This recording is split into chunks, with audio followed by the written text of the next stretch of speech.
Hello student, welcome back to my channel master classes. My name is Talib और आप देख रहे हो मास्टर क्लासेस यूट्यूब चैनल।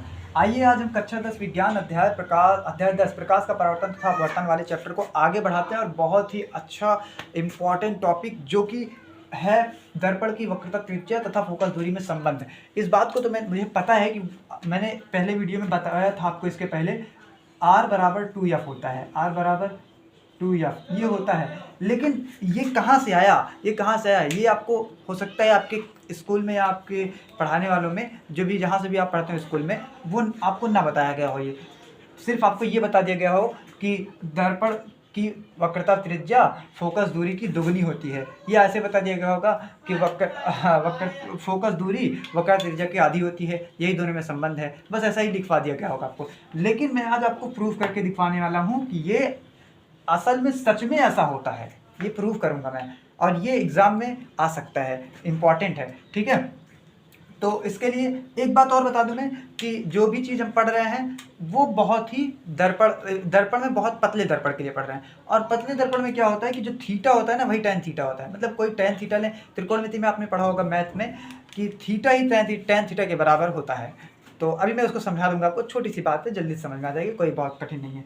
तो पहली बात तो यहाँ पे मैंने ये डायग्राम बनाया है, इसको समझा देता हूँ। डायग्राम क्या किया मैंने यहाँ पे ये एक दर्पण बनाया, अवतल दर्पण लिया है। आप उत्तल ले सकते हो, कोई बात नहीं, मैं अवतल लेके समझा रहा हूँ सब कुछ। ये अवतल दर्पण है और इसे बाहर मैंने लेप लगाया है। यहाँ पे मुख्य अक्ष बनाई है मैंने, ये मुख्य अक्ष है। थोड़ा सा इसको आगे भी बढ़ा सकते हो, ऐसा नहीं है कहीं पे है, जितना मन किया आप बढ़ा लो। ये पी लिखा है मैंने, यहाँ पे पी है और ये मुख्य अक्ष है। इसमें मैंने यहाँ पे एफ लिया, यहाँ पे सी लिया, मतलब सी था और सी के आधी दूरी पे एफ। और मैंने एक किरण आपतित कराई है इस पर, जो आप समांतर गई है, इसके समांतर थी। समांतर जाने वाली किरण हमेशा फोकस से जाती है, ये तो आपको रट गया होगा। अब सुनिए, फोकस से जाती है। अब हमको ये सिद्ध करना है कि ये जो दूरी है वो इसके दुगनी है, यानी कि r बराबर 2f सच में है, यही प्रूफ करना है हमको। तो चलिए डेरिवेशन स्टार्ट करते हैं, इसका डेरिवेशन करते हैं। तो पहले तो मैं बता, यहाँ से यहाँ तक की दूरी क्या है आपकी, यहाँ से यहाँ तक की दूरी को किससे लिखते हैं, r से। तो मैं चलो लिख देता हूँ यहाँ से। यहाँ ये जो दूरी है आपकी, यहाँ से लेकर ये पूरी क्या है, r है। ये पूरी कितनी है, r, ये r दूरी है। और ये जो फोकस वाली दूरी को छोटे लेटर वाले f से, स्मॉल f से, कैपिटल f से फोकस, मुख्य फोकस को, और उसकी दूरी को स्मॉल f से लिखते हैं। ये बात हो गई। अब सुनिए, जो मैंने यहाँ से प्रकाश किरण आपतित कराई है, अगर मैं इसके बीच से, परावर्तन का नियम आपने पढ़ा होगा, जब कोई किरण किसी दर्पण पर सतह पर टकराती है तो परावर्तन के पश्चात उसी माध्यम में वापस चली जाती है। कैसे? उसके दो नियम थे। पहला नियम आपतित किरण, परावर्तित किरण तथा विलंब तीनों एक ही तल में होता है। और दूसरा नियम बहुत इंपॉर्टेंट कि आपतन कोण I तथा परावर्तन कोण R सदैव बराबर होता है। वो नियम यहाँ पे बहुत काम देने वाला है। तो वहाँ पे एक अभिलंब था, अभिलंब इसमें नहीं बना है, तो मैं यहाँ से किरण गई, यहाँ से चली गई, तो मैं एक अभिलंब इसके बीच से बना दे रहा हूँ। तो अभिलंब वो कैसे बनेगा, ये वक्रता त्रिज्या पर अभिलंब, वक्रता त्रिज्या पर अभिलंब आएगा ऐसे। मैं यहाँ पे अभिलंब खींच दे रहा हूँ, ये है आपका अभिलंब, ये अभिलंब है। ठीक है, मैंने यहाँ पे अभिलंब खींचा और मैंने बताया था आपतन कोण I तथा परावर्तन कोण R बराबर होता है। तो अगर ये किरण ऐसे गई है तो यहाँ पे ये आने वाला को आपतन कोण है अभिलंब से, ये क्या है, आपतन कोण है अभिलंब से।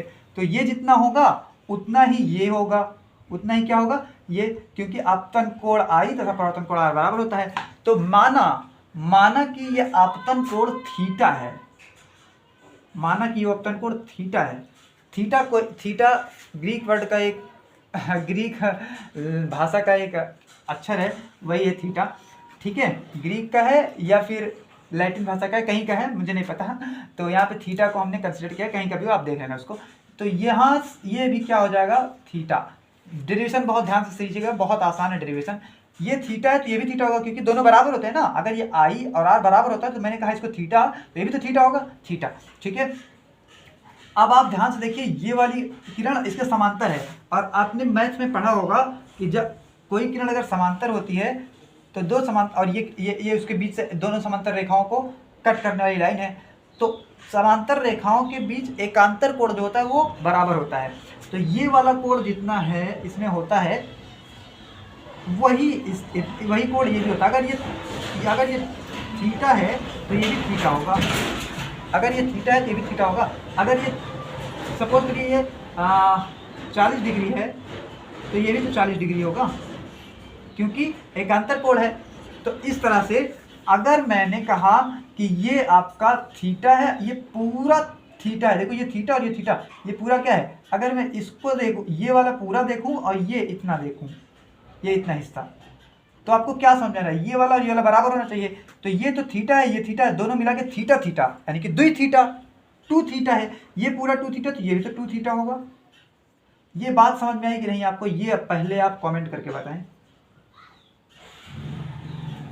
तो ये थीटा और थीटा मिला के 2 थीटा, तो वो इसके बराबर, क्योंकि एकांतर कोण है, क्योंकि एकांतर कोण है। ध्यान से समझिए, फिगर में ही सब कुछ है। अगर ये थीटा है तो एक बात और आपने पढ़ी होगी, किसी भी त्रिभुज में जो बहिष्कोण होता है वो इन दोनों के योग के बराबर होता है। ये जो बहिष्कोण होता है त्रिभुज, किसी भी त्रिभुज का, तो वो जो है इन दोनों के योग के बराबर होता है। इन दोनों को जोड़ दे तब ये मिलता है, इन दोनों को जोड़ दे तब ये मिलता है।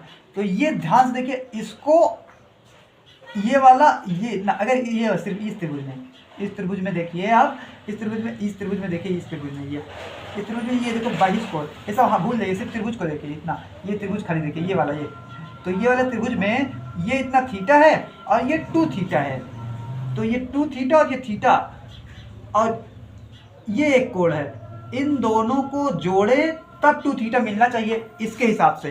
तो ये थीटा है तो ये भी थीटा हुआ रहा होगा, तभी ये 2 थीटा आ रहा है।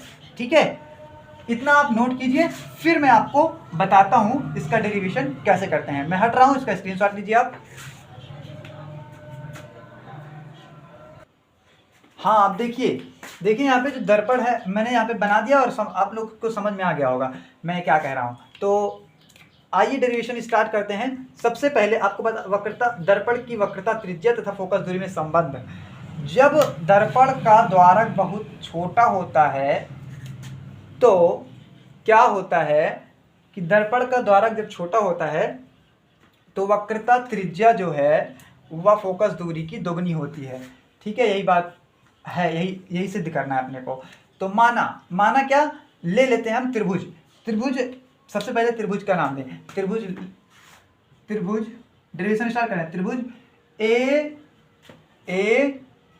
सी, यहां से एक लंब भी डाल दें हम, लंब यानी कि परपेंडिकुलर 90 अंश का कोण, यहां से लंब डाल दें एक, यहां से लंब पता होगा आपको, इतना तो पता ही होगा कि लंब किसको बोलते हैं। 90 अंश का कोण बना दें इस पे,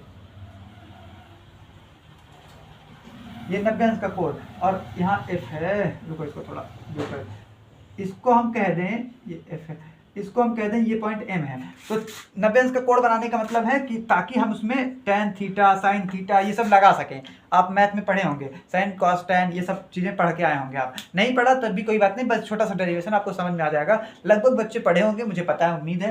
त्रिभुज ए एम सी में, ए एम सी में, त्रिभुज ए एम सी में देखिए, ये त्रिभुज ए एम सी कहाँ है, ये ए एम सी, ये वाला त्रिभुज देखिए, ये वाला त्रिभुज, इस त्रिभुज में tan थीटा बराबर, tan थीटा आपको याद है, tan थीटा का फॉर्मूला होता है लंब बटे आधार। tan थीटा का फॉर्मूला होता है लंब बटे आधार। तो ये थीटा है, और थीटा के सामने की भुजा लंब होती है, तो लंब क्या है, ए से लेकर एम तक, तो लंब ए एम बटे आधार, आधार कितना है, सी से लेकर एम तक आधार है, और ये ए से लेकर एम तक लंब है, तो लंब बटे आधार सी एम। अच्छा, ये सी और एम क्या है, सी से लेकर पी तक वक्रता त्रिज्या आर है, और हमने कहा था बहुत पतला लेंस है। तो बहुत पतला का मतलब है कि एम और पी ये दोनों इतने बगल हैं कि आपको समझाऊं कि देखिए, जानते ये जैसे यहाँ पे पी है तो यहीं पे एम भी है, वो एम और पी यहीं पे है। हम इसको थोड़ा जैसे फोटो जूम करके नहीं देखते, हम इसको बहुत जूम करके तब इतना बड़ा ऐसा बनाए हैं पढ़ाने के लिए, आपको सिखाने के लिए। और क्योंकि हम पतले दर्पण के लिए पढ़ रहे हैं, तो जैसे यहाँ पे पी है ना, तो यहीं पे एम भी है, यहीं पे एम भी है, इसी के जस्ट बगल, नेबरिंग पॉइंट, एकदम नेबरिंग पॉइंट है बगल में। तो आर, अगर पी तक आर है तो एम तक भी आर होगा, क्योंकि हम बहुत पास में हैं तो एम तक भी आर होगा। तो क्योंकि हमने बताया था लेंस दर्पण जो है बहुत पतला है, अगर दर्पण पतला होता है तो थीटा और टेन थीटा एकदम सेम होते हैं, तो टेन थीटा को मैं थीटा कंसीडर कर सकता हूँ। मैंने बताया था टेन थीटा और थीटा बराबर होता है, तो चाहे टेन थीटा लिखूँ या थीटा लिखूँ, बात तो वही है।